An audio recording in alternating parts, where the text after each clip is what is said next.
Amaravati capital సిటీలో lands allotment విషయమై group of ministers meeting జరిగింది. ఈ మీటింగ్లో మొత్తం 16 ఐటమ్స్ పెడితే 12 ఐటమ్స్కి యాక్చువల్గా గ్రూప్ ఆఫ్ మినిస్టర్స్ డెసిషన్ తీసుకున్నారు.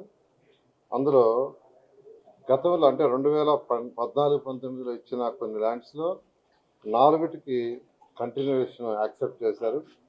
అది central bureau of investigation 2 acres, geological survey of India 2 acres, state forensic lab వచ్చి 5 acres, మరియు ఆంధ్రప్రదేశ్ కోఆపరేటివ్ బ్యాంక్ లిమిటెడ్కి ఒక 3 acres.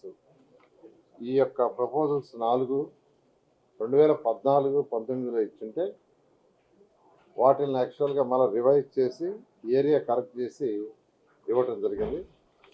అదేవిధంగా 14-19లో ఇచ్చిన గెయిల్ ఇండియా లిమిటెడ్, తర్వాత అంబికా అగరబత్తీస్, అవి 2 కూడా యాక్చువల్గా క్యాన్సిలేషన్ చేసాం. వాళ్ళ రెస్పాన్స్ సరిగా లేకుండా ఉంటే అవి 2 కూడా క్యాన్సిల్ చేయడం జరిగింది.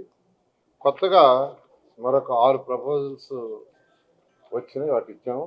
వాటిలో government of India income tax department 2 acres, అదేవిధంగా ఏపీ గ్రామీణ bank 2 acres, central bank of ఇండియాకి 0.4 acre,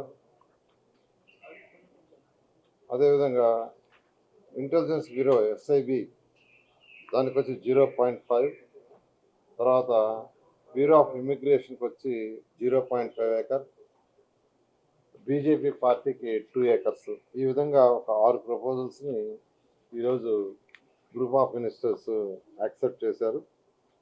అమరావతి వీళ్ళందరూ కూడా టైం లైన్స్ పెట్టి టైం లైన్స్ ప్రకారం అందరూ కూడా స్టార్ట్ చేసేటట్టుగా ఆ విధంగాను ఆల్రెడీ ఇంతవరకు మొత్తం ఇచ్చిన ప్రపోజల్స్ అంతకుముందు 64 ఇచ్చున్నాం.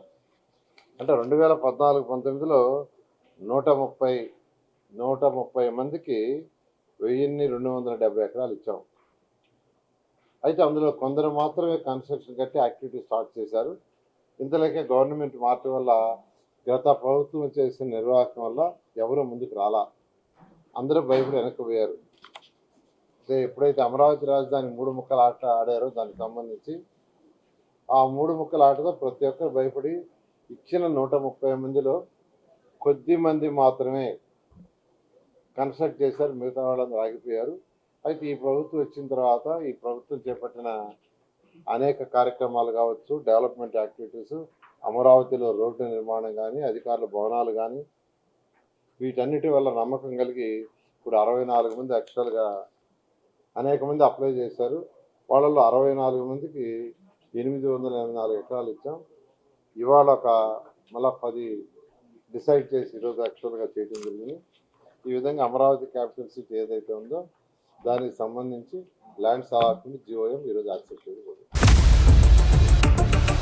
ఇండియా పాకిస్తాన్ తాజా అప్డేట్స్ కోసం డౌన్లోడ్ చేసుకోండి RTV లైవ్ యాప్.